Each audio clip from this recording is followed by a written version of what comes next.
Nous sommes soldats, combattants pour Christ. Pour Christ, au nom de Jésus, nous conquérons.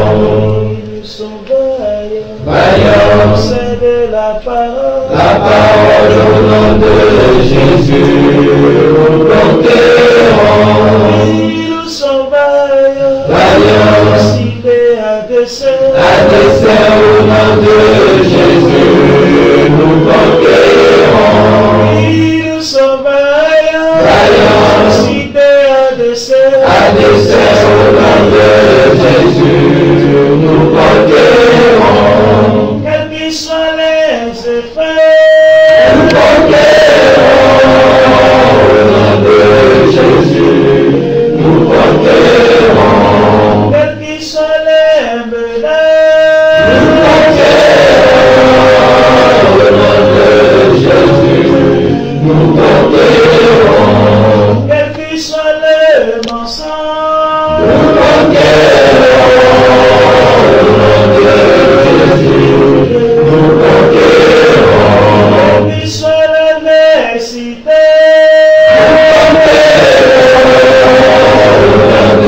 Jésus, nous conquérons.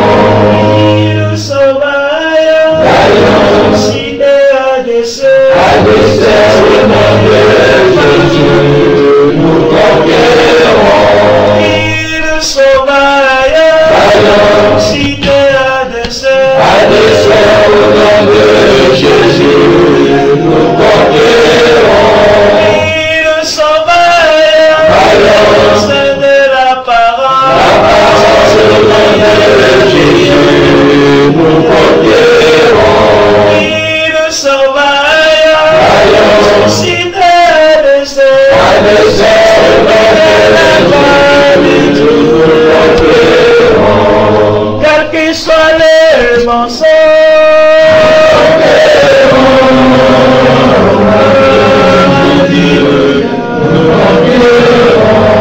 quels qu'ils soient les menaces,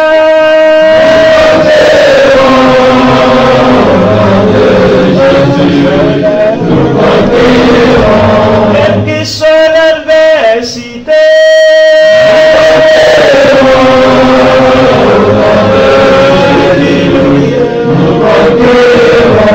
quelles qu'ils soient les persécutions,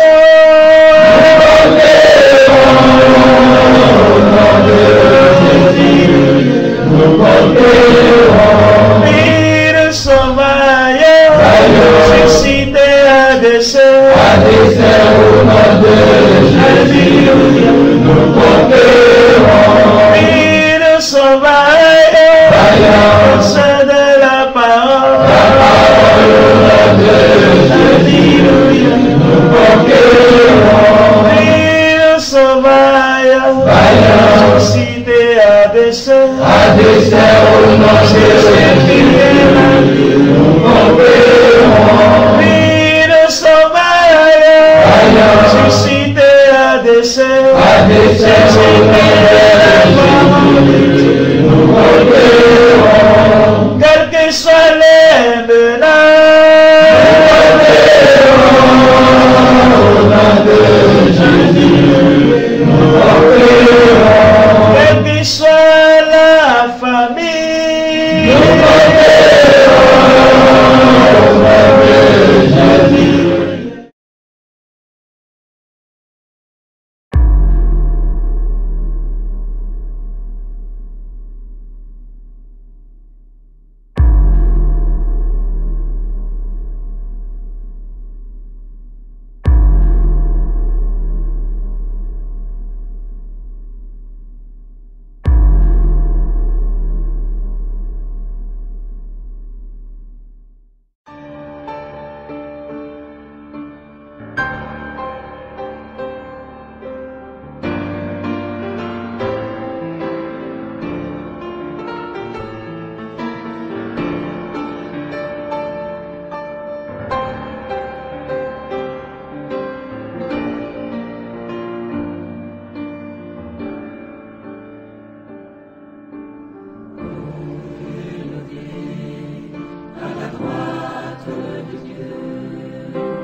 Agneau de Dieu,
L'agneau de Dieu,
Ils n'espèrent même plus atteindre le port.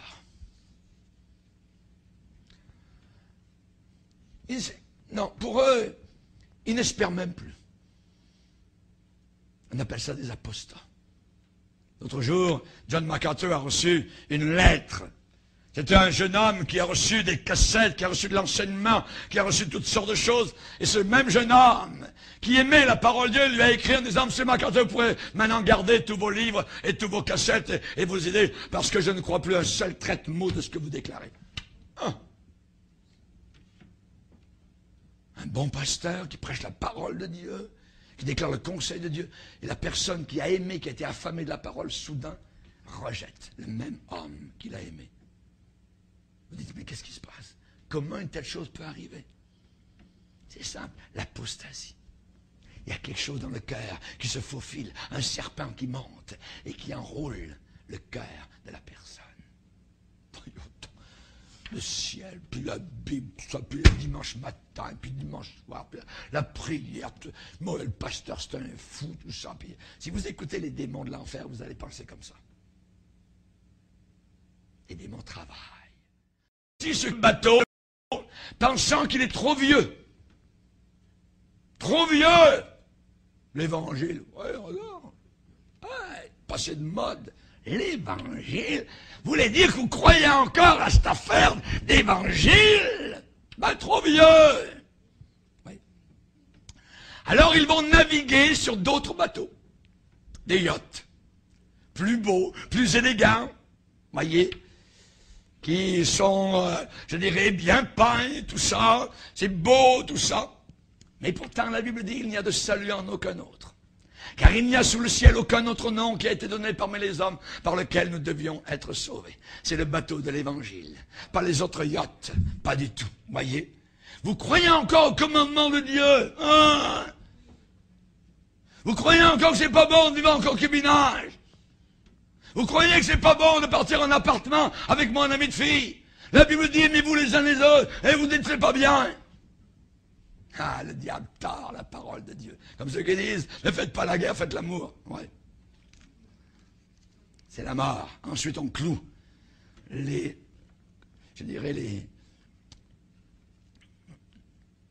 coffins, les cercueils, le sida. Les gens descendent vers l'enfer et le diable rigole dans votre dos. Sous prétexte de jeter des encres. Comme pasteur, nous entendons beaucoup de prétextes. Que de prétextes. Si j'avais demandé à chaque fois, je dirais, $5 à une personne parce qu'elle avait dit un prétexte, je serais millionnaire.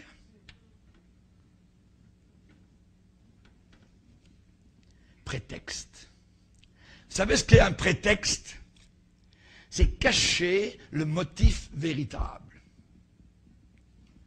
C'est cacher la motivation réelle. C'est pour ça que la Bible dit, démontre que Jésus est celui qui sonde les cœurs et les reins. Devant lui, rien n'est caché. La parole de Dieu pénètre, elle met tout à nu. Nulle créature n'est cachée devant Dieu. Sous prétexte. Sous prétexte. La Bible dit que dans Galates, nous avons été appelés à la liberté. Nous avons été appelés à la liberté. Mais ne faites pas de cette liberté un prétexte pour vivre selon la chair. Cajoler la chair, caresser la chair. Attention. Prétexte. On va s'occuper des ancres, tout ça, donc on veut mettre la chaloupe à la mer. Mon œil, il veut s'en aller. Ils veulent quitter le bateau. Si vous cherchez le prestige, la popularité, la prééminence, la respectabilité extérieure, vous pouvez la trouver ailleurs, voyez. Mais si vous cherchez véritablement le salut, alors vous devez venir à ce nom, le nom merveilleux, le nom avec un grand N, le nom puissant de Jésus-Christ. Alléluia. C'est lui et lui seul.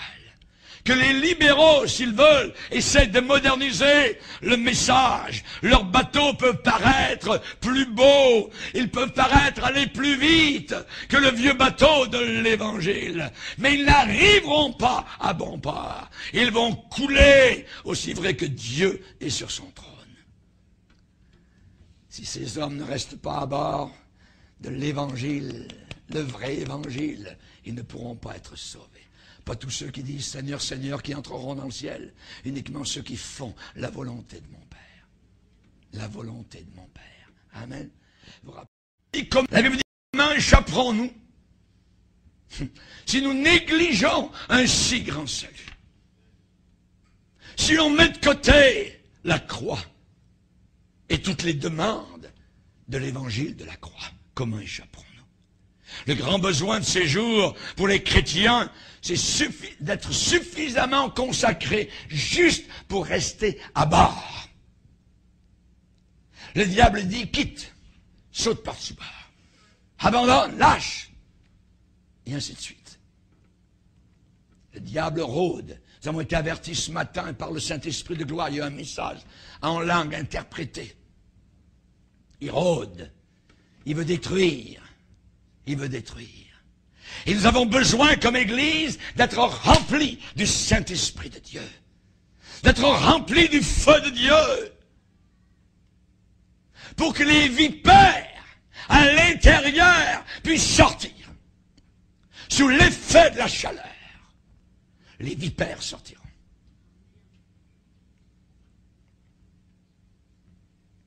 Être assez consacré juste pour rester sur le bateau.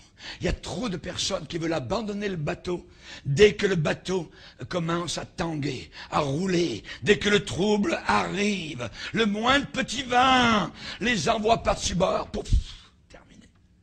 Et Jésus dit, celui qui persévérera jusqu'à la fin sera sauvé.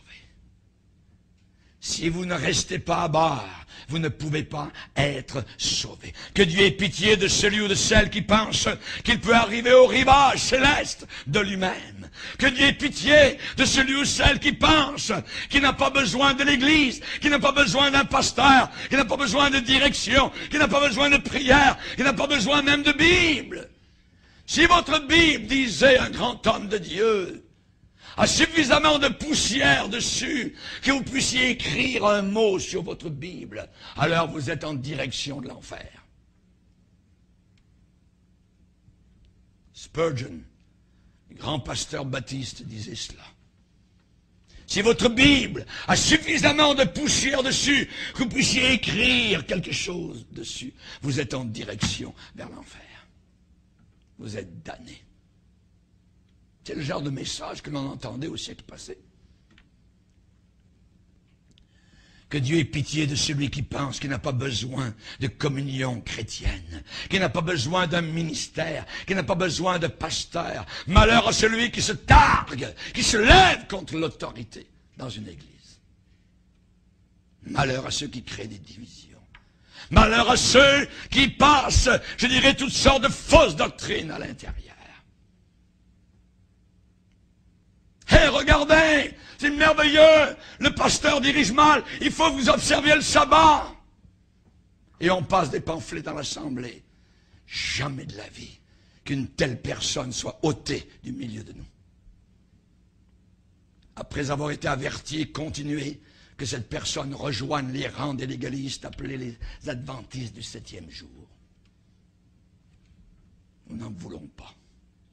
Nous voulons garder la liberté de l'Évangile. Chers amis, que Dieu ait pitié de celui qui pense qu'il n'a pas besoin de ministère. Dieu a établi des ministères dans l'Église afin que nous ne soyons pas emportés à tout vent de doctrine par la tromperie des hommes, dans leur ruse, dans leurs moyens de séduction.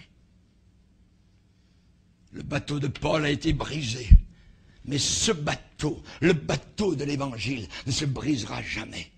Ne se brisera jamais. Il est immersible.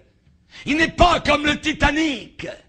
Il est immersible. Il ne se brisera jamais. Le bateau de l'Évangile a ressenti déjà beaucoup d'orages au travers des siècles. siècles. Mais il vogue encore aujourd'hui allègrement sur les mers de ce monde. La Bible nous dit que les premiers chrétiens persévéraient dans l'enseignement des apôtres. Sommes-nous enseignables? Sommes-nous enseignables? Si nous avertissons quelqu'un en disant ça, c'est une fausse doctrine, il lève la tête, il rebelle et il continue dans sa fausse doctrine. Cette personne n'a plus le droit d'être avec nous. Chers amis, il persévérait dans l'enseignement des apôtres. L'enseignement des apôtres, ça veut dire je suis enseignable, je reçois un enseignement. Dieu a établi dans l'Église des enseignants pour nous diriger, nous garder, nous protéger. Il persévérait dans la fraction du pain, il persévérait dans les prières. Ne sautez pas par-dessus bord. Le bateau de l'Évangile va à sa destination finale. Il y en a certains qui quittent le bateau par découragement. Découragés. Ils sont fatigués. Il y a trop d'orage. Il y a trop d'orage. C'est un travail dur. Il y a toujours des problèmes. Certainement. Vous n'aurez plus de problèmes quand vous serez mort. Le mort n'a plus de problème. Quelqu'un qui est vivant peut avoir des difficultés, quelques maladies, quelques microbes qui essaient de l'attaquer. Et l'Église de Dieu est un corps vivant. Et le diable est là pour justement essayer d'attaquer, pour essayer de mettre des bâtons dans les roues. Certains quittent le bateau par découragement. Il y a trop d'orage, c'est trop dur. Rappelez-vous les candidats disciples. Ils ont vu Jésus, c'est merveilleux. On va te suivre jusqu'à la mort, Seigneur. Il faut compter le prix. Il faut compter le prix. Il y a un scribe qui est venu vers Jésus et qui a dit, Jésus, je te suivrai partout où tu iras. Jésus a dit, attends, les renards ont des nids, les oiseaux du ciel aussi. Mais le Fils de l'homme n'a même pas où reposer sa tête. Veux-tu me suivre? Ça, c'était monsieur impulsif. Monsieur impulsif. Il y en a un autre. Seigneur, je veux d'abord aller ensevelir mon Père. Puis ensuite, je te suivrai. D'abord, ma famille. Quand ma famille aura réglé le problème, je vais te suivre. Quand j'aurai fini de m'occuper de mes parents, tout ça, je ne veux pas te suivre tout de suite, mais après. Jésus a dit, laisse les morts enterrer leurs morts. Toi, suis-moi. Il y en a qui veulent suivre Jésus une fois que leurs problèmes familiaux seront réglés. Non. Suivez Jésus et les problèmes vont se régler en cours de route. Et s'ils ne se règlent pas, eh bien vous saurez suivre le Seigneur. Il y en a un autre qui a dit, Seigneur, je veux d'abord prendre congé de ceux de ma maison. Je dis, quiconque met les mains à la charrue, regarde en arrière, pas propre pour le royaume de Dieu. Pas propre pour le royaume de Dieu. Regarde en arrière, elle aime le monde, aime les femmes, tout ça, voyez. Regarde en arrière. Ce monde a une attraction, la convoitise. Jésus ne voulait pas cette sorte de disciples. Il n'en voulait pas du tout. Les gens de cette sorte se fatiguent trop vite. Trop vite. Voyez. Dès que le bateau roule, dès que le bateau pique du nez, ils veulent s'échapper. Le tangage, le roulage, ils ont le mal de mer. Et ils veulent s'en aller du bateau de l'Évangile. Winston Churchill est allé devant son peuple en Angleterre, durant l'heure de la destinée en Angleterre, pendant la Deuxième Guerre mondiale, il est allé devant son peuple avec courage, courageux. Savez-vous ce qu'il leur a promis? Il leur a promis à la nation entière, seulement du sang, seulement de la sueur, et seulement des larmes. Et ensuite, il a fait le signe de V, la victoire. Et après cela, je vous promets la victoire. La même voix qui a promis la victoire a promis les souffrances avant. Alléluia. La grâce de souffrir pour le nom du Seigneur Jésus-Christ. Dans 2 Timothée particulièrement, le mot souffrir revient très souvent. Souffre avec moi, Timothée, pour l'évangile. À cause de l'évangile, je souffre ces choses. Souffre avec moi comme un bon soldat. C'est l'évangile pour lequel je souffre jusqu'à être lié comme un malfaiteur. un méchant, un mauvais. À quelle souffrance n'ai-je pas été exposé à Antioche, à Icône, à Lystre? Sois sobre en toutes choses, supporte les souffrances. Les souffrances. Dans le bateau de l'Évangile, il y a des souffrances. Il y a des souffrances. Comment pourrons-nous nous réjouir avec l'homme de souffrance dans la gloire si sur la terre on n'a pas souffert? Et les souffrances arrivent, vous n'avez pas besoin de leur demander de venir. Elles viennent toutes seules. Mais Paul a dit, j'estime que les souffrances du temps actuel n'ont aucune comparaison avec la gloire à venir. Jésus lui-même a promis en disant, vous aurez des tribulations dans le monde. Mais prenez courage, j'ai vaincu le monde. J'ai vaincu le monde. Nous ne devons pas peindre la vie chrétienne rose dans ce monde. Non. Les supposés convertis ne sont pas préparés à supporter les coups durs comme de bons soldats de Jésus-Christ. Ils n'iront pas loin. Ils n'iront pas loin. Souffre avec moi comme un bon soldat. Un bon soldat souffre. Si un artiste voulait peindre, je dirais une image vraie du chemin qui mène vers le ciel, je pense qu'il peindrait sur le tableau une mer. Une mer qui par endroits est totalement démontée, avec un très beau port là-haut, au-dessus de l'horizon. C'est ça la vie chrétienne. Il y a un port merveilleux au-dessus de l'horizon. Glorieuse destination, mais seulement et uniquement en restant sur le bateau. En restant sur le bateau. Même si vous êtes verdâtre, même si vous êtes rougeâtre, même si vous êtes bleuâtre, alléluia, restez sur le bateau. Alléluia. Restez sur le bateau. Alléluia. Dans la vie chrétienne, il y a l'œuvre et il y a le conflit.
Mais Jésus n'est pas plus important que Simon Kimbango, n'est pas plus important que Bouddha.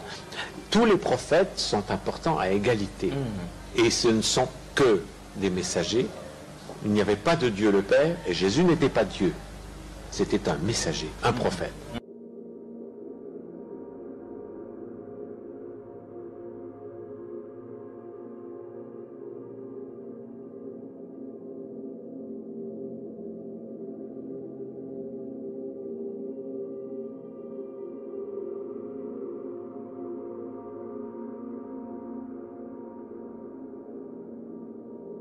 mais il ne dira pas qui il est.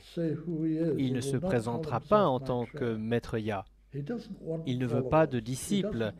Il n'est pas un gourou qui voudrait avoir un maximum de fidèles. Pas du tout. Il vient en tant qu'enseignant, instructeur. Les chrétiens attendent, à une date soit très proche, soit très lointaine, le retour du Christ, tel qu'ils l'imaginent, généralement comme Jésus, Jésus-Christ.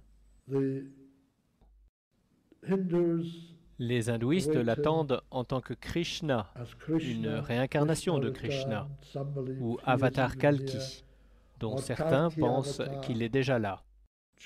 Les Juifs l'attendent en tant que Messie. Les bouddhistes l'attendent sous son nom, Maitreya. Il y a 2600 ans, le Bouddha a annoncé qu'à l'époque actuelle se présenterait un grand instructeur, un Bouddha comme lui, du nom de Maitreya, qui, vu son extraordinaire stature spirituelle, galvaniserait, inspirerait l'humanité à instaurer un âge d'or, une brillante civilisation basée, comme il disait, sur la droiture et la vérité.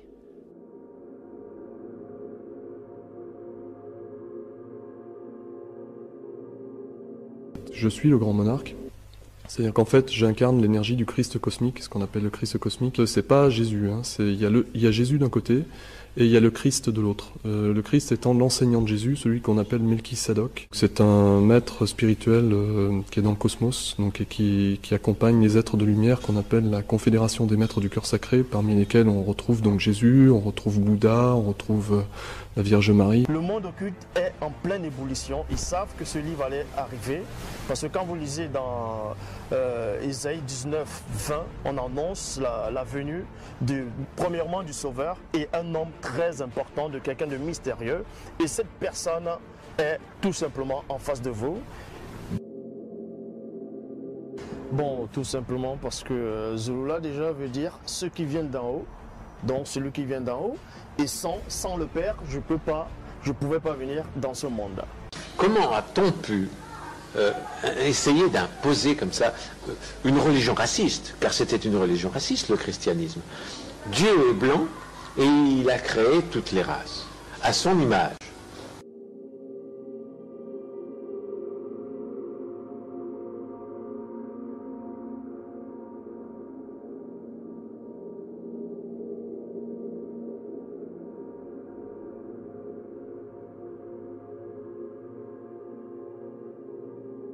Il y avait deux possibilités d'expliquer la vie sur Terre. La première, c'était la croyance en un Dieu surnaturel qui crée la vie en une semaine.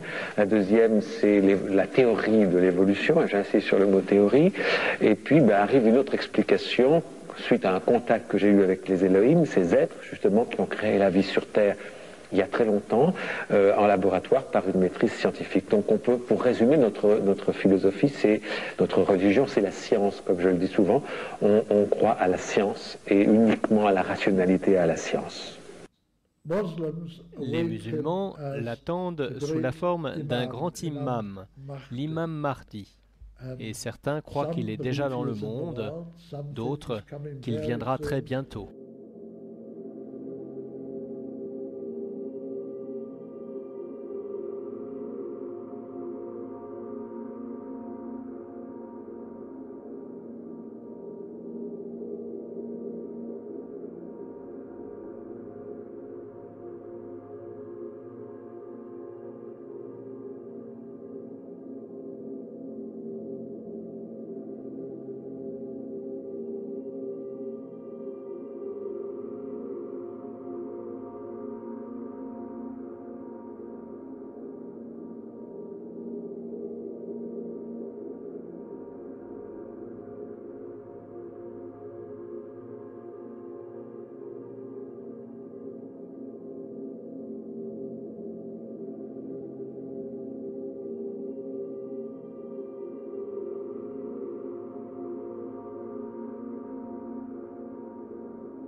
Gardons nos yeux ouverts et nos cœurs éveillés, afin de reconnaître les loups déguisés.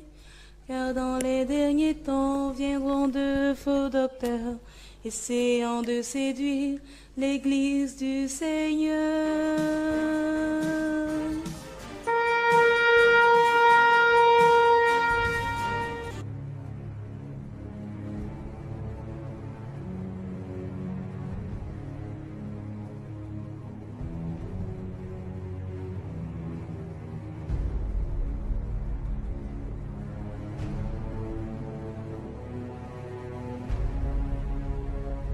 C'est donc cela. Madame, je dis la vérité et je ne mens point. Je serai un menteur si je dis que je ne suis pas le sauveur de l'humanité aujourd'hui. Je serai un menteur si je dis que je ne suis pas la lumière du monde. Vous voyez la vérité. C'est la seule voie. C'est Kakou Philippe est le chemin, la vérité et la vie. Et je serai un menteur si je dis que je ne suis pas le chemin, la vérité et la vie.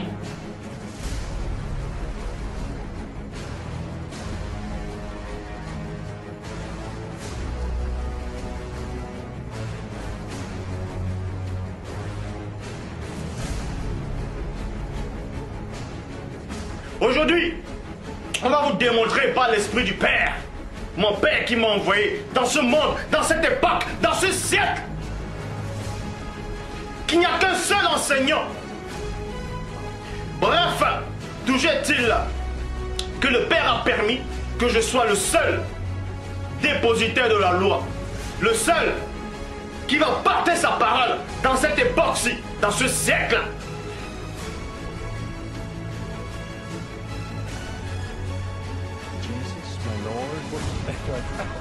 Definitely not my lord. Yeah, I'm nobody's lord.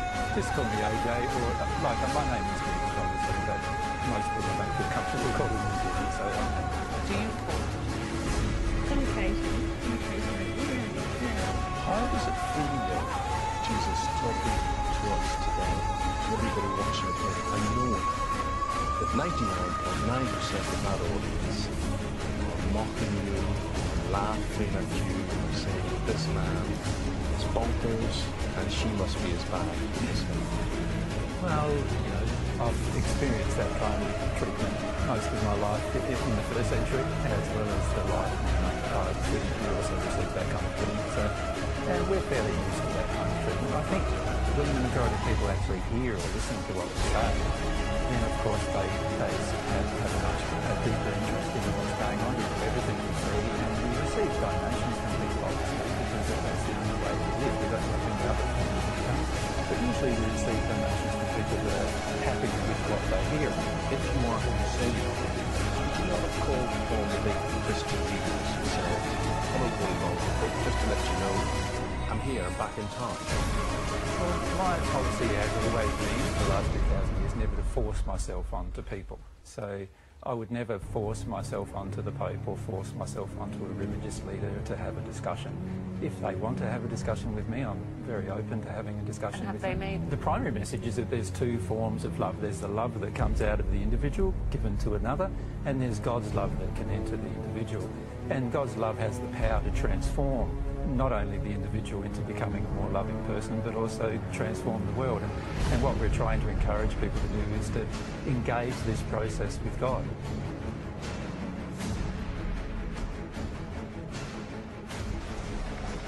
Moi, c'est Dieu Esprit Saint.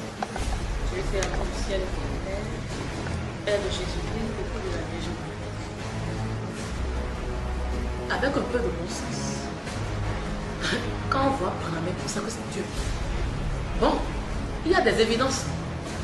Ma condition humaine, c'est pas parce que je suis dans la chair d'une femme que je ne suis pas ce que je suis. Dieu, Abba, quelle que soit sa condition, il est ce qu'il est. Et depuis que je suis dans la chair, j'ai dit que je suis Dieu. Et je le répète, je n'ai pas dit que je suis un prophète. Je n'ai pas dit que je suis un envoyé de Dieu. J'ai dit que je suis Dieu le Père, créateur du ciel et de la terre. Et c'est ce que je suis, que je dis. Et depuis que je le dis, rien ne m'est arrivé. Gardons nos yeux ouverts et nos cœurs éveillés, afin de reconnaître les loups déguisés. Car dans les derniers temps viendront de faux docteurs, essayant de séduire l'Église du Seigneur. Gardons nos yeux ouverts et nos cœurs éveillés, afin de reconnaître les loups déguisés. Car dans les derniers temps viendront de faux docteurs, essayant de séduire l'Église du Seigneur. Esprit de vérité, viens équiper ton peuple, et dans ces derniers temps, préserve tes enfants. Esprit de vérité, viens équiper ton peuple, et dans ces derniers temps, préserve tes enfants. Aimons la vérité, connaissons le Seigneur, laissons-le purifier nos pensées, nos cœurs. Saisissons la parole comme une arme aiguisée, renversant nos idoles, Dieu sera glorifié. Aimons la vérité, connaissons le Seigneur, laissons-le purifier nos pensées, nos cœurs. Saisissons la parole comme une arme aiguisée, renversant nos idoles, Dieu sera glorifié. Esprit de vérité, viens équiper ton peuple, et dans ces derniers temps, préserve tes enfants. Esprit de vérité, viens équiper ton peuple, et dans ces derniers temps, préserve tes enfants. Ce sont de convoiter ce qui est dans le monde. Il faut abandonner l'orgueil et le mensonge. Aimer la volonté du Père, vivre pour lui sur cette terre. Église du Seigneur, regarde vers le ciel et attache ton cœur au trésor éternel. Combat le bon combat, la dernière heure sonne déjà. Esprit de vérité, viens équiper ton peuple, et dans ces derniers temps, préserve tes enfants.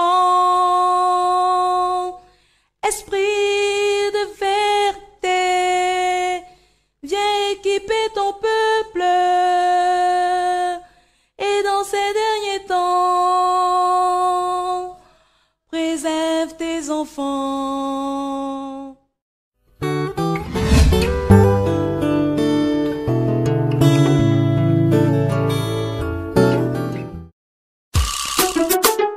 Je suis le moindre des enfants de Dieu.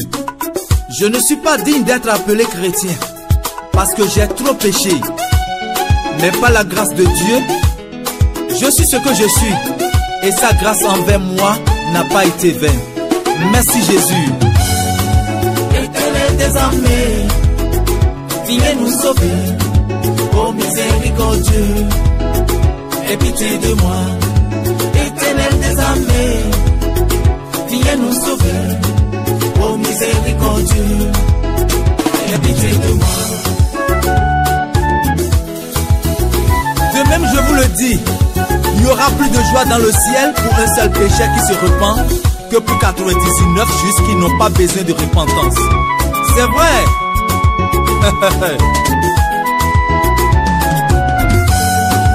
Éternel des armées, viens nous sauver, ô miséricordieux, aie pitié de moi. Quand je n'avais pas connu ton chemin, je commets des adultères, fornication. Bonjour, Dieu Esprit Saint, Dagbo, parfaite, Dieu créateur de la terre et du ciel, qui êtes-vous en réalité? Je suis pourtant en face d'une personne physique de sexe féminin, morphologiquement parlant. Bonjour, monsieur le journaliste. C'est une belle question que vous avez posée. D'autres disent parfait, d'autres disent Darbo, d'autres disent Dieu le Père, Dieu créateur. On apprend beaucoup de choses, vous apprenez beaucoup de choses.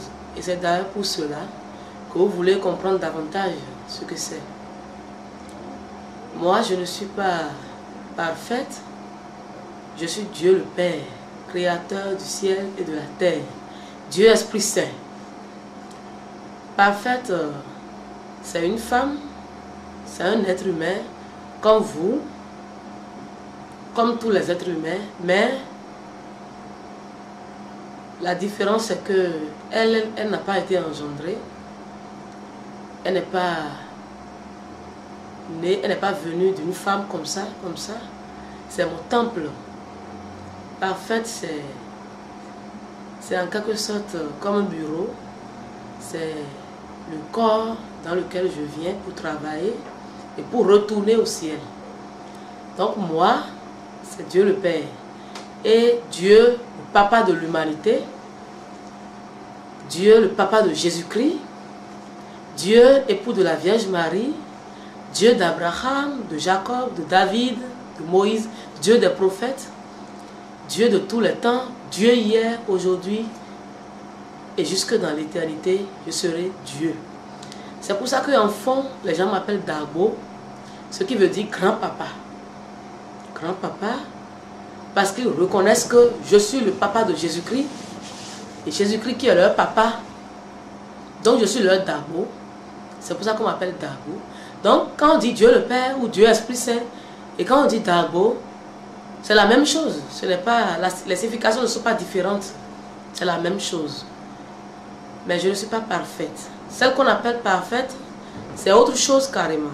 C'est un homme, un être humain que vous voyez, mais qui est différent de vous parce qu'elle n'a pas été engendrée. Hein? Elle n'a pas été engendrée parce que, je dis en même temps parce que je sais qu'en tant que journaliste, vous allez me poser la question. Tout à fait. Vous allez me demander pourquoi elle n'a pas été engendrée. Donc je dis parce que le temple de Dieu, l'Esprit Saint, qui est la source de la sainteté, ne peut pas avoir un temple qui a été engendré. Parce que tout être humain est pécheur. Et donc, le temple ne peut pas venir de la chair comme ça directement. Parfaite a été fabriqué depuis le ciel et a été envoyé sur la terre. Et c'est après quelques jours qu'un peul l'a ramassé, un peul qui allait un peu à la chasse, qui se promenait dans la brousse avec ses bœufs, l'a ramassé et un couple instituteur l'a adopté après. Et ce sont eux qui lui ont donné parfaite victoire. C'est-à-dire la victoire est venue parce que depuis 8 ans on n'a pas eu d'enfant et quand parfaite est venue, la dame est tombée enceinte. Donc ses parents adoptifs sont toujours là. C'est vrai que la dame est décédée mais le papa est toujours là. Le monsieur est toujours là. Et lui-même sait qu'il a adopté parfaite. Donc c'est mon temple, parfaite. Si je quitte le corps, vous aurez bien vous allez avoir l'occasion de remarquer la différence, de constater que ce n'est pas la même chose. C'est une autre personne carrément. Donc merci beaucoup pour la question. Oui, vous écoutez, vous êtes donc Dieu Esprit Saint dans le corps de parfaite. Voilà. Dieu l'omnipotent. Oui. Avez-vous besoin de prendre chair avant de sauver l'humanité des mains de Belzéboul? Pourtant, la foi nous enseigne qu'une seule parole suffit pour que tout soit ou disparaisse. C'est vrai, une seule parole suffit pour que tout disparaisse, pour que tout soit. Mais est-ce que Jésus aussi avait besoin de venir dans ce monde et mourir pour vos péchés avant que vous ne soyez sauvés? Dieu a son plan et Dieu sait ce qu'il fait. Aujourd'hui, regardez le monde. Le monde est au bord de la tombe. Hein? Tout est détruit. La sorcellerie a tout détruit. Le malin a gagné le terrain. Belzéboul a corrompu Il a corrompu le monde, que ce soit le monde visible ou invisible. Il a tout corrompu. Et en tant que Dieu miséricordieux, avec l'amour que j'ai pour mes enfants, pour mes créatures, je ne peux quand même pas rester au ciel et tout détruire comme ça d'un seul coup. Ce ne serait pas de l'amour vis-à-vis de mes enfants. Et donc, comme vous avez une mère qui intercède tout le temps pour vous, elle a pleuré, pleuré, pleuré pendant 13 siècles pour que je sois là, pour qu'au moins hein, vous sachiez que Dieu vous aime. Dieu, le silencieux, celui que vous acceptez dans la foi et que vous n'avez jamais vu, existe et peut encore quelque chose pour vous. C'est ça la mission de Bonamé. Ce n'est pas pour vous tuer tous, juste comme ça. Ce n'est pas pour que... c'est pas que... le monde aujourd'hui, vous voyez, ce n'est pas ce que vous pensez, ce n'est pas ce que vous voyez. D'autres choses se passent dans l'invisible. Et je suis obligé d'être parmi vous pour régler tout cela. Je suis obligé de prendre chair pour être à côté de vous et vous montrer mon amour, mon affection. Vous dire en quelque sorte que je vous aime et que je veux que vous soyez au ciel. Et Dieu... Franchement parlant, c'est à cause de la Vierge Marie que je suis là. C'est à cause de la Vierge Marie. Vous avez raison de poser cette question. Parce que vous avez appris que Dieu, Esprit Saint, quand il se fâche, il ravage tout, il détruit tout. Et avec une seule parole, il peut tout détruire ou tout arranger. C'est vrai. Mais dans le même temps, sachez que ce Dieu, Esprit Saint, est amour. Amour infini. Amour inépuisable. L'amour qui fait qu'il ne peut jamais vouloir que tous ses enfants meurent. Jamais. Sur 100 personnes aujourd'hui, 95 vont en enfer. Et à peine 5 vont au ciel. Et c'est pour ça que la Vierge Marie a pleuré, pour que je sois là, pour vous aider à quand même goûter au paradis. Mais avant de prendre chair, comme vous le dites si bien, vous étiez partout. Oui. Et donc vous êtes parmi les hommes. Oui. Même dans l'invisible, vous êtes parmi les hommes. Oui. Et c'est pourquoi pour beaucoup de personnes, ça ne se justifie pas puisque vous êtes partout à la fois. Je suis partout à la fois, mais est-ce que vous me voyez? Est-ce que vous croyez pour autant que j'existe? Ce n'est pas vrai. Vous ne croyez pas pour autant que j'existe. Mais vous acceptez dans la foi, mais pourtant vous faites des gris-gris. Vous allez chez les charlatans, vous allez vous chercher ailleurs. Et c'est comme ça que Béelzéboul a gagné le terrain. Mais Béelzéboul, il se fait sentir en vous offrant les occasions faciles. Vous voyez? Mais il faut que moi-même je me fasse sentir. Pour que mes enfants sachent au moins que je suis là, que je suis présent. C'est pour ça que je suis dans la chair. Mais avant que Jésus-Christ ne vienne sur la terre, mais il était partout. Il était avec ses enfants, mais pourtant il est venu pour que le monde sache qu'il est là. Ce n'est pas seulement dans la foi qu'il faut l'accepter. Il faut l'accepter dans la réalité. Et vivre dans l'intention qu'il est vraiment là. C'est ça. Je ne suis pas là pour que... ça dit, je suis là, je ne suis pas là pour rigoler, pour blaguer. Je suis là pour une mission donnée. Je suis là pour une mission, pour quelque chose. C'est pour le salut de l'humanité que je suis là. Parce que je suis resté dans l'invisible tout le temps, mais je n'ai pas eu le résultat que je voulais. Non. Dites-nous en fait, quelle est cette mission en réalité? Voilà. Cette mission en réalité, c'est de détruire tout ce qui est mal. C'est de détruire Béelzéboul. Béelzéboul, c'est le démon, le patron des démons en quelque sorte. C'est Lucifer que moi-même j'ai créé, qui, par son orgueil, est devenu Béelzéboul. Ce qui veut dire fils des ténèbres. Donc, comme lui, il a voulu vivre dans la facilité, il vous miroite ça aussi. Et vous aussi, vous croyez à l'illusion et vous le suivez bêtement. Donc, c'est pour le détruire, pour que tous les hommes aient la paix, pour que l'illusion cesse, pour que la réalité, que tout le monde sache que c'est la réalité. Il faut vivre dans la réalité maintenant. Et aussi que l'Église catholique romaine, qui est privée, l'Église catholique romaine, sache que je suis le seul Dieu à qui l'église appartient. Il n'y a pas d'église sans moi. Et qu'ils sachent que sans moi, eux tous risqueront de partir. Je suis là pour que tous les mauvais pasteurs se convertissent. S'ils ne veulent pas se convertir, qu'ils aillent se faire foutre. Parce que je me suis tue pendant longtemps et je les ai regardés conduire mon peuple vers la perdition, et l'église est en train d'être détruite tous les jours. Tous les enfants d'église sont en train de partir. Il y a beaucoup de sectes aujourd'hui. Donc je veux regrouper, rassembler mes enfants dans mon église, la seule et la vraie, pour que tous mes enfants sachent que je suis leur père et qu'ils n'ont plus d'intermédiaire, qu'ils n'auront plus désormais d'intermédiaire. Je suis leur Dieu et que je suis le père de l'église. Donc la mission de Bonamé, en résumé, c'est pour détruire le mal. Le mal qui détruit les hommes aujourd'hui. Et d'où vient ce mal-là? C'est Béelzéboul. C'est Béelzéboul, le maître des ténèbres. C'est de là que vient le mal aujourd'hui. C'est pour le détruire. Détruire la sorcellerie. Pour que mes enfants aient la paix. La Vierge Marie a assez pleuré pour vous. Vous n'en êtes même pas conscient. Elle a assez pleuré. Je suis là pour détruire tout ça. Pour rassembler tous les hommes du monde entier.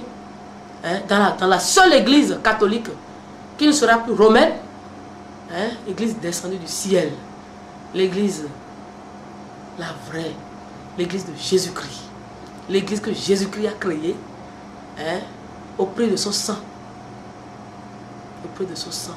Apparemment, donc, ce sera une révolution. Mais ce ne sera pas une révolution, c'est déjà une révolution.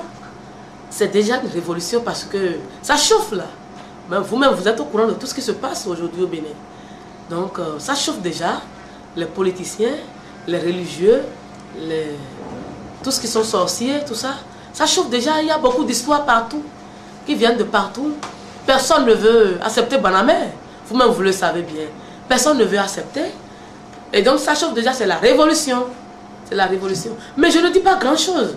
Je demande seulement aux pasteurs, dirigeants d'église de se convertir.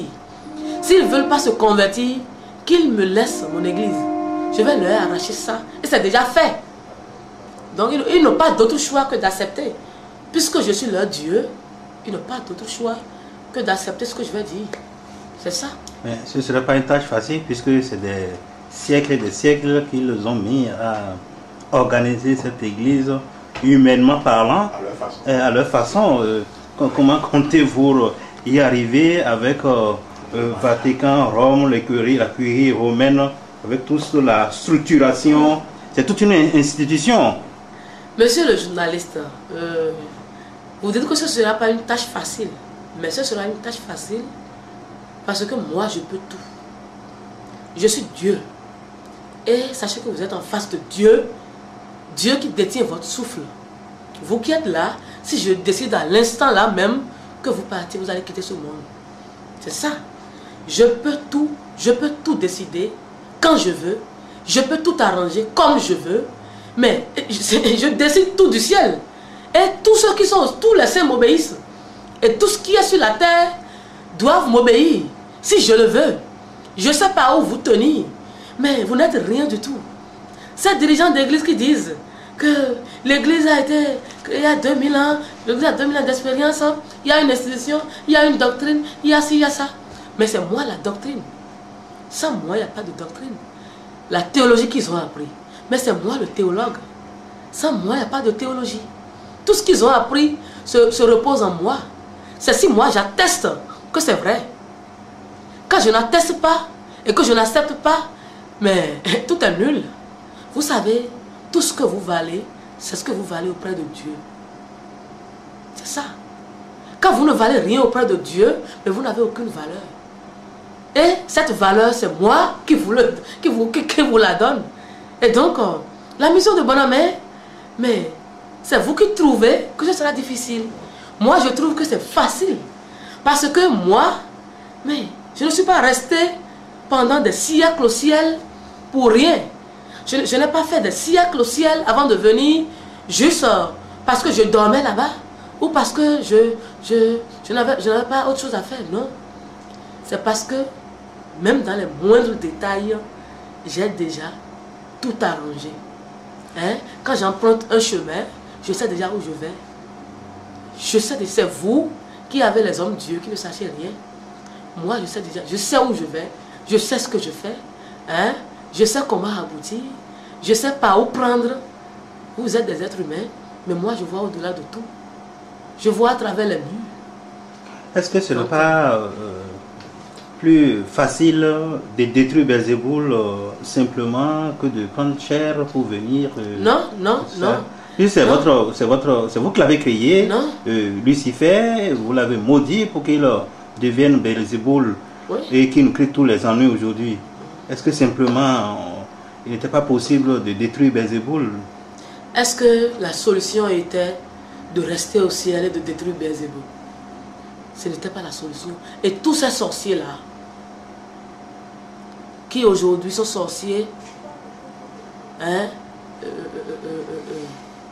par ignorance, et tous ces gens-là qui vivent dans le mal, même si on détruisait Belzéboul, est-ce que tous ces milliers d'hommes sauront qu'il n'y a plus de puissance de Belzéboul sur la terre? Même à l'heure où nous parlons, malgré que je sois dans la chair, et que je sois en train de détruire tout ce qui est force du mal, mais les hommes continuent de croire en vaudou. Les hommes continuent de croire aux fétiches. Les hommes continuent de croire aux mamies.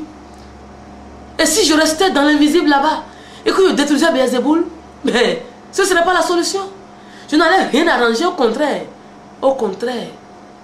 J'allais avoir, c'est-à-dire j'allais aggraver la situation. Parce que les hommes ne comprendraient rien. Ils seraient dans l'ignorance. Là, je vous dis, je suis obligé de prendre chair et de me manifester à mes enfants pour qu'ils sachent que je veux leur bien. Je suis obligé d'être là pour leur expliquer combien de fois je les aime et que le diable, le malin est là pour les détruire. Mais les hommes ne sachent, ils ne savent pas que le diable est en train de les détruire. Ils ne sont même pas conscients de ça. C'est des ignorants. Et ils suivent le malin bêtement. Mais il a fallu que je sois là aujourd'hui, que je leur explique tout ce que le diable fait d'eux, tout ce que Belzéboul est en train de détruire dans leur vie, pour qu'eux-mêmes se rendent compte qu'en réalité, ils ne vivent pas, qu'ils finiront en enfer. Il faut que je leur dise qu'ils vont finir en enfer, et que s'ils ne se convertissent pas, que c'est dangereux, et l'heure est grave. Il faut que je vienne leur annoncer que l'heure est grave. Je suis là juste par amour. Parce que les 3 jours qui vont venir bientôt, mais ça va chauffer. Hein. Si je restais au ciel et que je disais que j'ai détruit Belzéboul, mais tous mes enfants iront en enfer. Alors que j'ai besoin de mes enfants au ciel. J'ai besoin de mes enfants au ciel. J'ai besoin que tout ce que j'ai créé, voilà, vous êtes dans ce monde, vous voyez que je suis grand parce que j'ai créé tout ça. Mais il reste encore des choses que vous n'avez pas, que vous ne connaissez pas. Et je veux bien, hein, je veux que vous soyez au ciel pour goûter à tout ça, hein, pour me connaître davantage et pour savoir qui est votre Darbo. Hein, c'est ça. En attendant de nous parler un peu plus précisément des 3 jours dont vous venez d'évoquer, dites-nous, pour certains, ce n'est dit nulle part que Dieu prendrait chair. Vous supprenez l'humanité, apparemment, selon dit les gens, puisque pour beaucoup, ce n'est écrit nulle part. Non, monsieur le journaliste, non. Je ne surprends pas l'humanité. C'est ce que je vous disais tout à l'heure. Le diable vous a averti. C'est que vous êtes debout, mais vous ne voyez rien. Vous ne réfléchissez pas. Vous n'avez plus de cerveau. Et vous ne savez même, vous n'êtes même pas conscient que vous êtes perdu. C'est ça? Vous ne réfléchissez pas. Vous dites que il n'a été annoncé nulle part que Dieu devrait prendre chair. Mais il a été annoncé, et même plusieurs fois. Dans la Bible, que ce soit dans la Bible ou par les prophètes, il vous a été annoncé. Mais vous acceptez les messages et vous les comprenez à votre manière. C'est comme ça. Je vais vous donner un exemple terre à terre. Hein? Prenons le cas de Jésus qui a pris chair. Jésus est venu dans ce monde, oui ou non? Qu'est-ce qu'on a dit à la Vierge Marie? Tu vas avoir un enfant, hein, par l'œuvre de l'Esprit Saint. Mais c'est l'Esprit Saint qui a enceinté la Vierge Marie. Et elle a accouché d'un être humain, qui était Jésus, vrai homme, vrai Dieu. Mais Jésus était dans la chair, n'est-ce pas? La Vierge Marie était un être humain, n'est-ce pas? Mais l'Esprit Saint, qui est capable d'enceinte un être humain, pour qu'elle, à son tour, hein, enfante encore un être humain. Mais pourquoi cet esprit ne peut pas rentrer dans le corps d'un être humain? Hein? Aujourd'hui, on dit que l'esprit ne peut pas prendre chair. Et on dit que ça n'a été annoncé nulle part. Mais dans la Bible, Jésus a dit que le vrai vigneron viendra. Jésus l'a bien dit. Il l'a bien signifié. Mais vous n'avez pas compris. Vous l'avez compris à votre façon. Jésus a dit, mais si le vigneron envoie ses employés et qu'on les tue tous, il envoie son fils unique et qu'on le tue, quand lui-même sera là, qu'est-ce qu'il fera de ces gens-là? Et ces apôtres lui ont répondu, il va les tuer tous. C'est ça. Ou bien vous n'avez pas appris ça dans la Bible? Vous êtes un chrétien, non? Et vous avez lu la Bible une fois quand même. Donc, Jésus, il a parlé en parabole pendant longtemps. Mais vous n'avez pas compris. Jésus a dit encore, Jésus a dit, je vous enverrai l'esprit de vérité. À l'heure où nous parlons, toutes les vérités, vous ne pouvez pas les supporter. Vous avez un corps faible et votre âme n'est pas prête à supporter tout ça. Mais dès que je serai là-bas, l'esprit de vérité viendra. Lui vous dira toutes les vérités. Lui vous parlera. C'est ce que Jésus a dit, non? Mais d'autres pensent que cet esprit-là est déjà venu à Pentecôte. Ce n'est pas vrai. C'est le feu de cet esprit, la puissance de cet esprit qui est descendu à Pentecôte sur les apôtres. Et ce feu a détruit la peur qu'il y avait. Et il a donné courage aux apôtres. Et ils ont commencé par proclamer la bonne nouvelle. Mais l'Esprit Saint dont parlait Jésus devrait parler, devrait dire des vérités. Et pour dire, pour parler, il faut prendre chair. Il ne faut pas devenir arbre, ni animal pour parler. Il faut devenir homme. Il faut rentrer dans un corps pour parler. Et là maintenant, toutes les vérités sont en train d'être révélées. Mais Jésus, lui, il était dans la chair. Il a bien dit qu'il est le Fils de l'homme. Et donc, il ne pouvait pas tout dire, sinon, ils allaient le décapiter.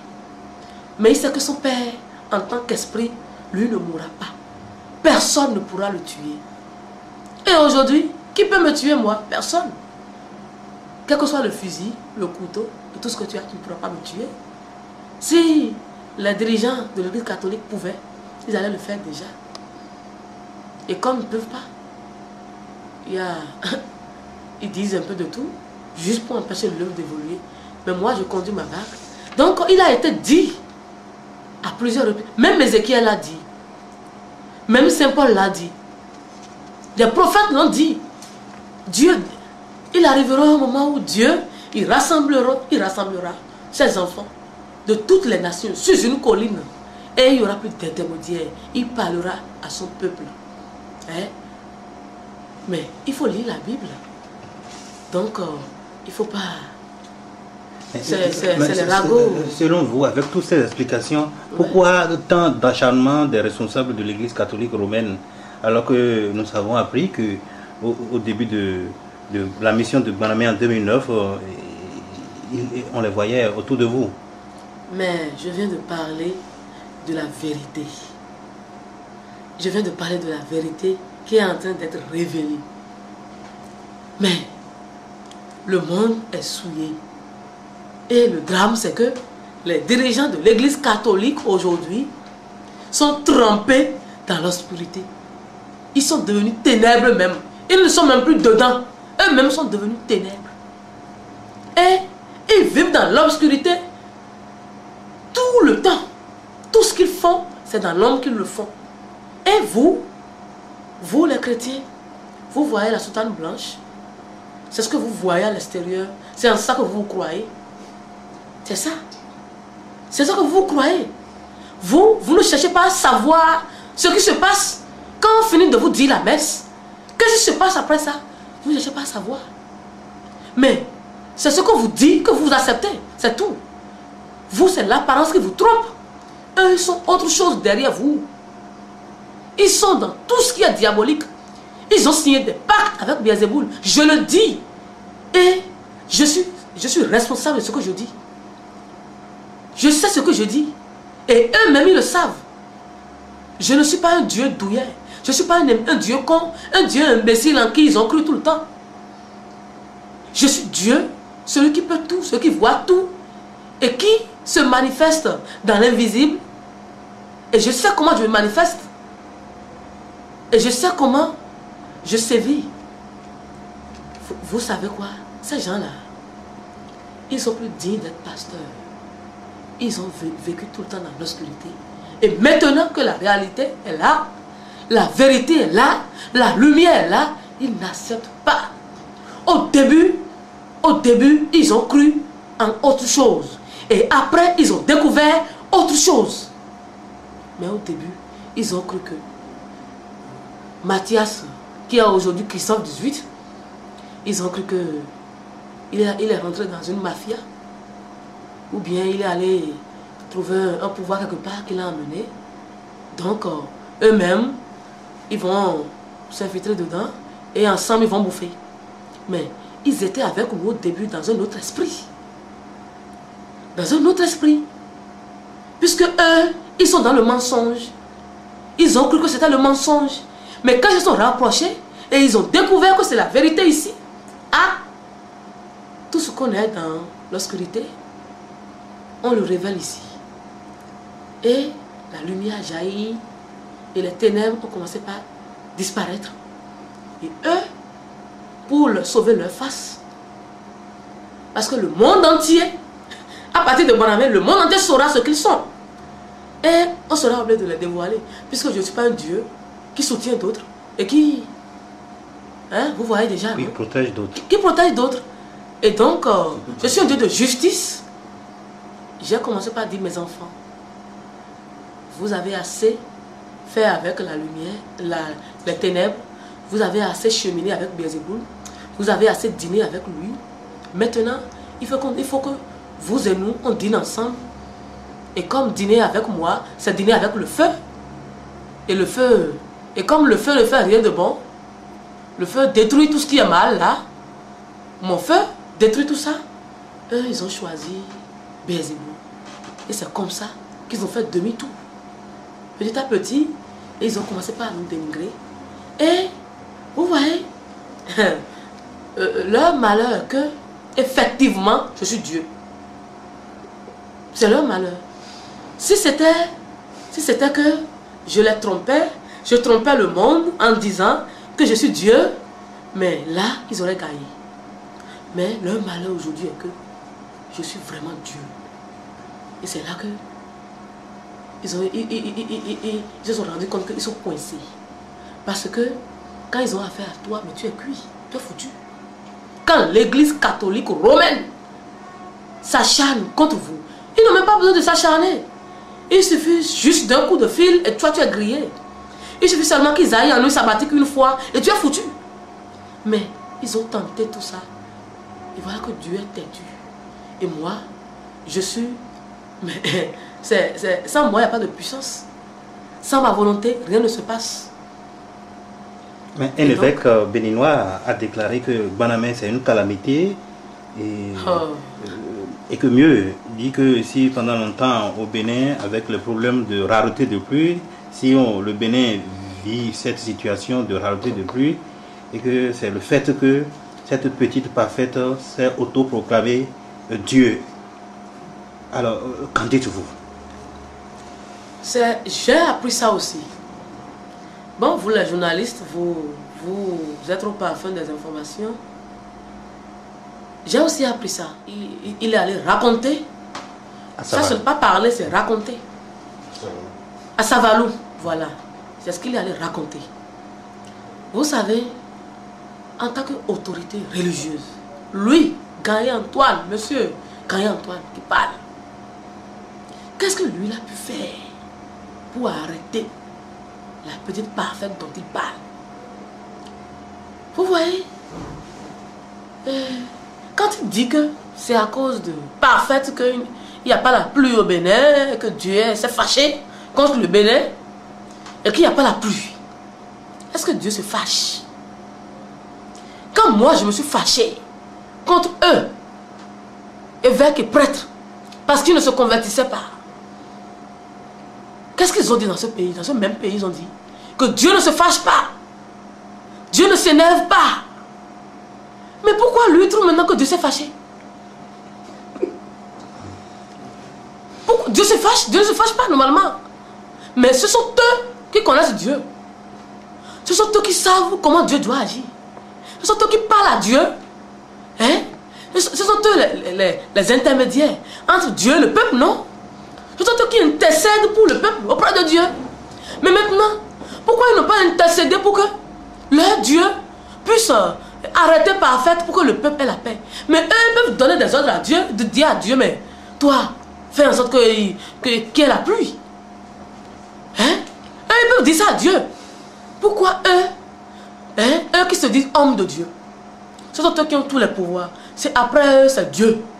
Pourquoi eux, ils ne parlent pas à Dieu pour que Dieu arrête parfaite?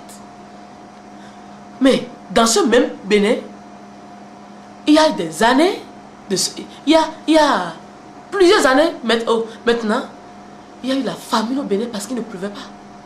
Est-ce que Parfaite était déjà là? Parfaite avait déjà dit qu'elle était Dieu. Non. Pourtant, il y a eu la famine dans ce Bénin. Et aujourd'hui, on dit que c'est parce que Parfaite dit qu'elle est Dieu qu'il y a la famine au Bénin. Mais quand on prend pas tous les moyens pour détruire Banamé, et on n'y aboutit pas, on crée des conneries, et on raconte. Et c'est des autorités. Et c'est des gens dignes d'être pasteurs, ça. Et il dit que il ne pleut pas parce que de Parfaite a dit qu'elle est Dieu. Au lieu de dire sincèrement que c'est parce que nous n'avons pas reconnu notre Dieu qui s'est fâché contre nous et il ne pleut pas. Il renverse le truc là et il dit que Parfaite a dit qu'elle est Dieu et il ne pleut pas.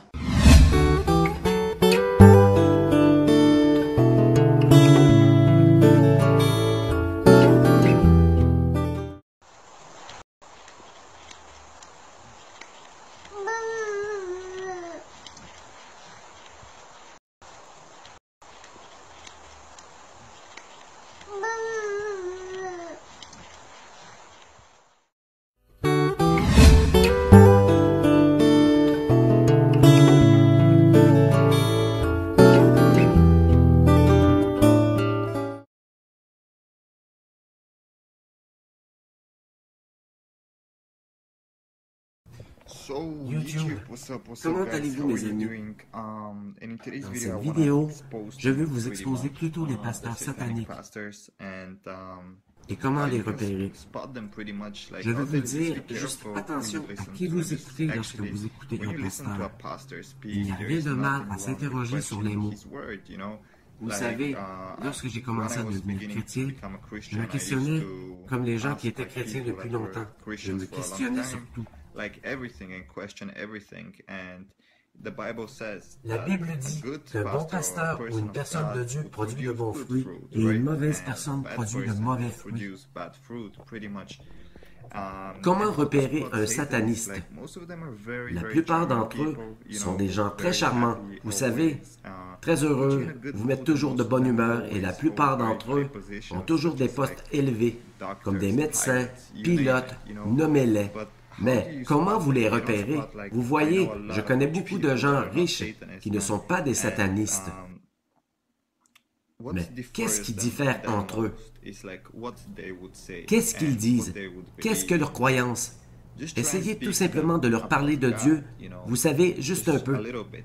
Pas beaucoup de gens aiment parler de Dieu. Vous voyez, c'est compréhensible. Mais regardez leur réaction aussitôt qu'ils entendent le nom de Dieu.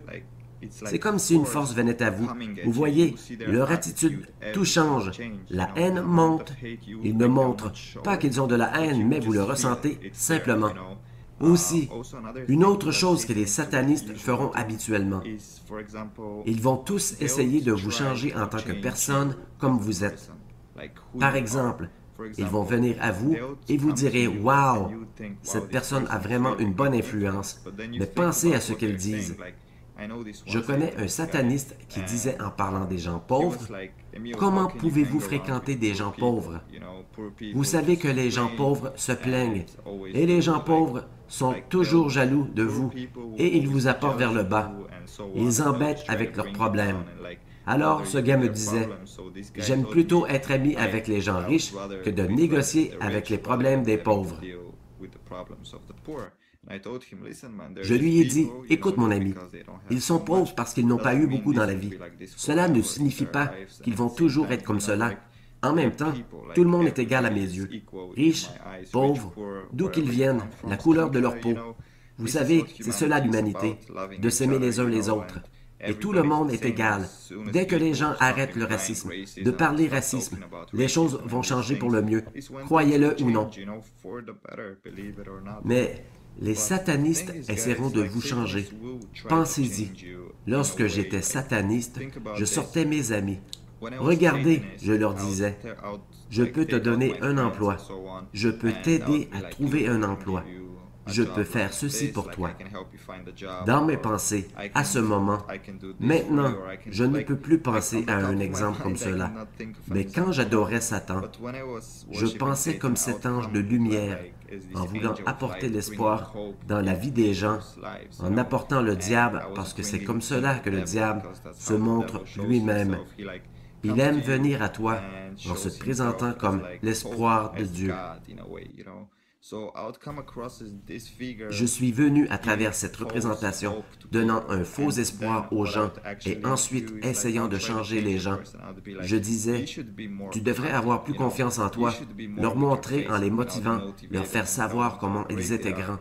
J'étais assis à l'arrière en disant, vous avez juste à suivre mes règles et à la fin de la journée, vous verrez qui rira, vous verrez que je vous ai dupé.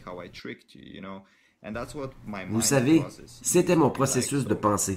J'essayais lentement que les gens commencent à croire ce mensonge, un monde imaginaire que je leur présentais parce que je voulais vraiment leur donner les choses qu'ils voulaient, mais je les changeais.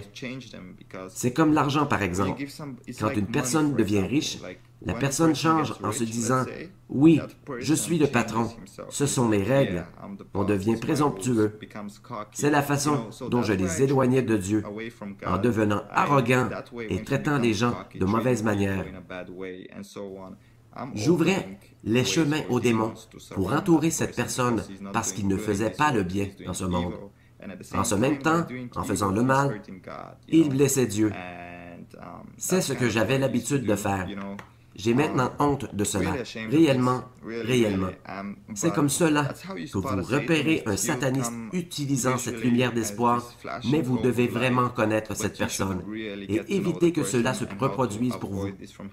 Regardez autour de vous, les gens disant la vérité ou non, et les satanistes sont en mesure de vous donner quoi que ce soit que vous désirez. Mais la chose est que le terme est mauvais parce que nous ne nous soucions pas. Je suis chrétien maintenant. Mais à l'époque, quand j'étais sataniste, avec ce processus d'esprit, nous ne nous soucions pas de savoir si vous viviez ou si vous mourrez.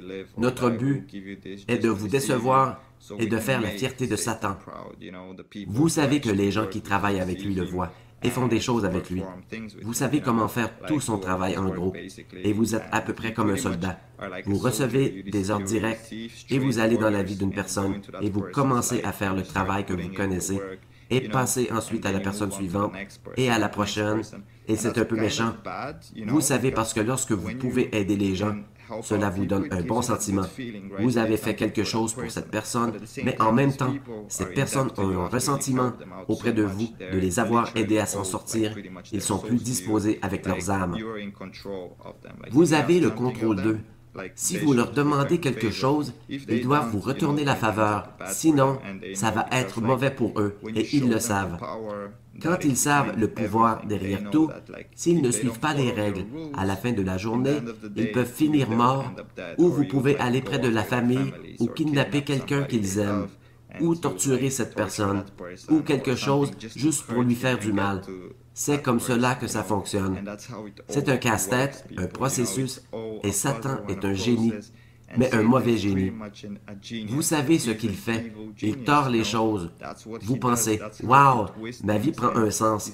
Ma vie va être super. » Mais non, vous êtes un employé jusqu'à la fin de la journée. Et si vous devenez un problème, il se débarrasse de vous immédiatement. Vous n'êtes plus un problème. Il y a toujours quelqu'un à entrer dans ce jeu. Par exemple, d'être célèbre ou tout ce que vous devez savoir, vous devez continuer à empiler les jetons parce que ces gens ne se préoccupent pas de vous. Ils se fichent de savoir si vous êtes célèbre ou la personne la plus célèbre du monde. Ils pourraient la tuer parce qu'ils savent qu'ils peuvent trouver quelqu'un facilement pour remplir le rôle ou trouver quelqu'un qui fait un meilleur travail. C'est pour cela que tu dois toujours avoir le sourire. Lorsque les célébrités ne parlent jamais de leurs problèmes ou de ces choses-là, vous savez que vous devez agir comme si tout était génial. Que vous vivez la vie et c'est un piège réel à célébrité, vous savez. Mais c'est comme ça que ça fonctionne, mes amis.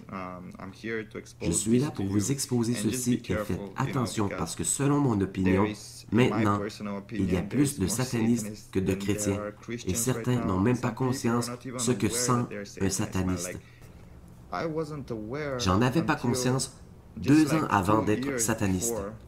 J'ai été sataniste durant 10 ans de ma vie, adorant le diable, chaque jour, chaque nuit faisant son travail, restant fidèle à lui, et je ne savais même pas depuis combien de temps j'étais dans cela. Et j'ai pris conscience du pouvoir que j'ai obtenu parce que Satan donne également des pouvoirs à certaines personnes que les autres n'ont pas. Et j'ai commencé à adorer des pouvoirs en me demandant « Que se passe-t-il » Venant de nulle part, j'ai commencé à dessiner des pentagrammes sur les murs, disant qu'ils sont merveilleux, sans en connaître leur signification. J'étais dans la sorcellerie sans même le savoir, croyez-le ou non. Dans la sorcellerie, vous obtenez un peu et vous en voulez un peu plus. Je me rappelle la première fois que j'ai vu la puissance réelle de Satan ou ses démons.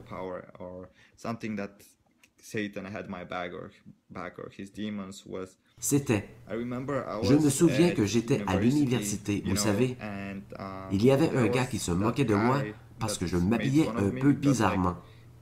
Pas bizarrement, en fait. J'étais très bien habillé, mon oncle est un créateur de mode, mais j'avais des souliers avec la couleur or. C'est pour cela qu'il se moquait de moi. Je lui ai dit, « Ok, continue à parler, continue. Continue, je vais te donner une chance, ou je vais te faire mal.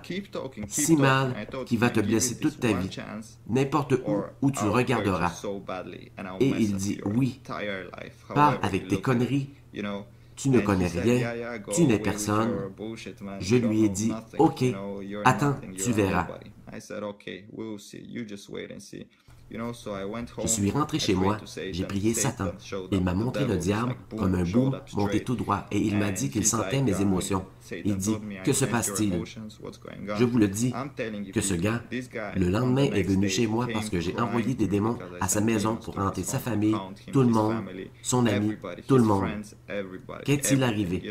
Il est venu pleurer en me suppliant. Vous savez, et je lui ai dit, d'accord, j'arrêterai la malédiction.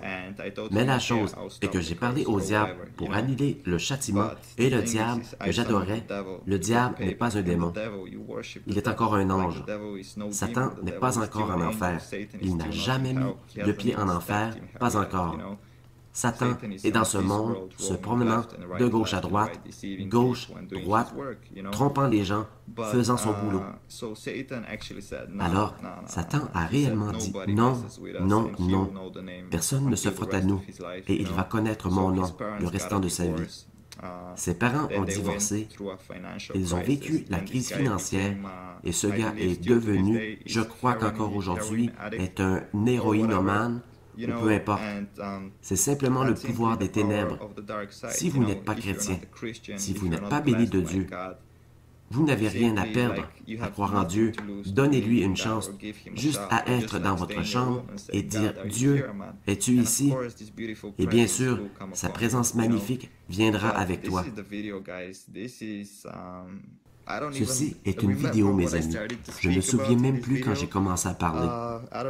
Je ne sais pas quel est le sujet, mais je crois que cela pourrait être intéressant parce que quelqu'un d'entre vous, comme beaucoup de gens, pense que la sorcellerie est cool.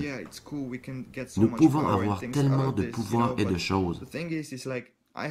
Mais je dois vivre avec chaque jour de ma vie que ce gars est devenu héroïnomane, que j'ai fait des choses à des gens qui m'ennuyaient. Et ce n'est pas des choses que tu oublies. Dieu peut te pardonner, mais tu ne peux toi-même te pardonner. Donner tant de peine à des vies humaines. Bien sûr, ce n'est pas seulement un vieux chemin oublié. J'ai été possédé par tant de démons et je peux dire facilement que ce n'est pas de ma faute, mais plusieurs ne comprendront pas. Mais comprenez bien, restez loin du vaudou, restez loin de la sorcellerie ou n'importe quoi qui est en relation avec le diable.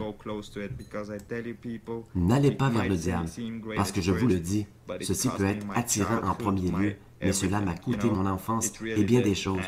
Cela s'est produit, c'est dérangeant. Comme je sais, si je retourne au satanisme, je serai probablement tué.